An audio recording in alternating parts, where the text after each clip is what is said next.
इधर माफिया सरगना अतीक अहमद को लेकर बहुत बड़ा राज सामने आया है। अतीक के राजदार और उसके वकील खान सौलत हनीफ के मुताबिक विदेश में भी अतीक की प्रॉपर्टी है। अतीक ने दुबई में एक आलीशान फ्लैट खरीदा था और सऊदी अरब में एक कारोबारी के बिजनेस में उसने पैसे भी लगाए थे। प्रयागराज में अतीक अहमद खौफ का कारोबार चलाता था और लोगों से उगाही में मिले पैसों को वो कई जगहों पर लगाता था। अतीक के इस काले कारोबार का राजदार उसका वकील सौलत हनीफ था, जो वकील होने के साथ साथ अतीक के काले कारनामों को कानूनी जामा भी पहनाने का काम करता था। पुलिस ने खान सौलत हनीफ को 4 घंटे की रिमांड पर कस्टडी में लिया था। इसी दौरान अतीक की बेनामी संपत्तियों के बारे में उससे पूछताछ की गई।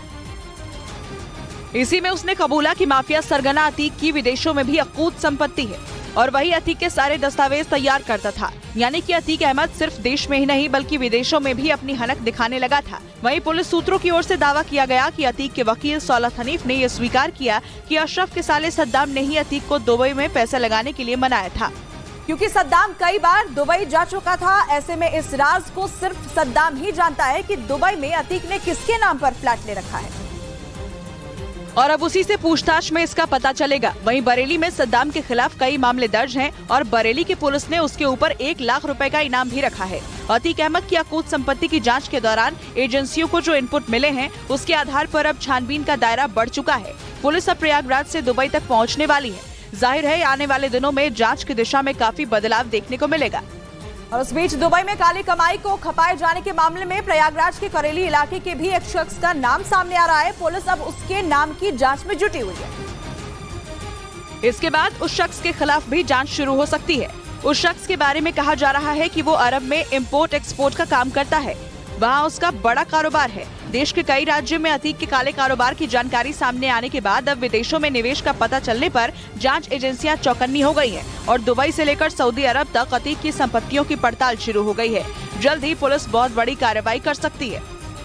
सूत्रों के मुताबिक उमेश पाल हत्याकांड में 2.5 महीने से फरार चल रही शाइस्ता परवीन की नई लोकेशन मिल गई है। उसके मुंबई में होने की खबरें हैं, जिसका मतलब ये हुआ कि वो यूपी के प्रयागराज से निकल गई, जहां पुलिस उसकी तलाश में लगातार छापे मार रही थी। 50,000 की इनामी शाइस्ता को हाल ही में पुलिस ने अपनी FIR में माफिया अपराधी घोषित किया है। ये भी बताया गया कि वो अपने साथ शूटर भी रखती है। सूत्रों के मुताबिक शाइस्ता प्रयागराज के मरियाडीह गांव से गंगा नदी के रास्ते पहले संगम पहुंची, उसके बाद संगम से गाड़ी के जरिए उसे महाराष्ट्र की ओर भेज दिया गया।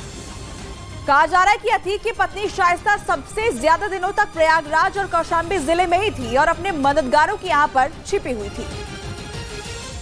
ऐसे में पिछले दिनों प्रयागराज के मरियाडीह गांव में STF के छापे के बाद वो बुरी तरह डर गई। शाइस्ता को पकड़ने के लिए पुलिस ने इस इलाके में ऐसी सख्ती कर दी कि उसे लगा अब पकड़े गए कि तब, लिहाजा उसने वहां से भाग निकलने में ही भलाई समझी। इसी के बाद से ये कयास लगाए जा रहे हैं कि वो मुंबई में है। सूत्रों के मुताबिक कुछ दिन पहले यूपी STF ने जब मरियाडीह गाँव में छापा मारा तो उस दौरान शाइस्ता परवीन अपने पुराने नौकर और करीबी गुड्डू मामा के घर पर छिपी हुई थी।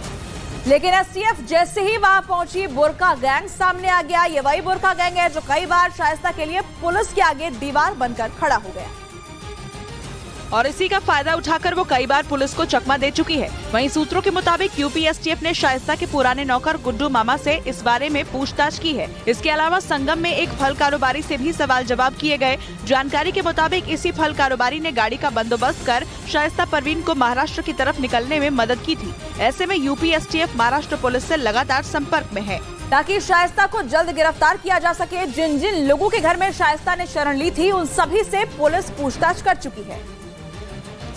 इनमें कई को पुलिस गिरफ्तार भी कर चुकी है और कई उसके रडार पर भी हैं। इनमें सबसे ज्यादा गद्दी समुदाय के लोग हैं। इसी समुदाय से अतीक का परिवार आता है और प्रयागराज के चकिया के साथ कछार के इलाकों में इनकी अच्छी खासी तादाद है, जिन पर शाइस्ता को इतने दिनों तक छिपाकर रखने में मदद करने का इल्जाम है। जानकारी के मुताबिक मुंबई में भी इस समुदाय के लोग हैं और कहा जा रहा है कि वहाँ भी शाइस्ता की यही लोग मदद कर रहे हैं।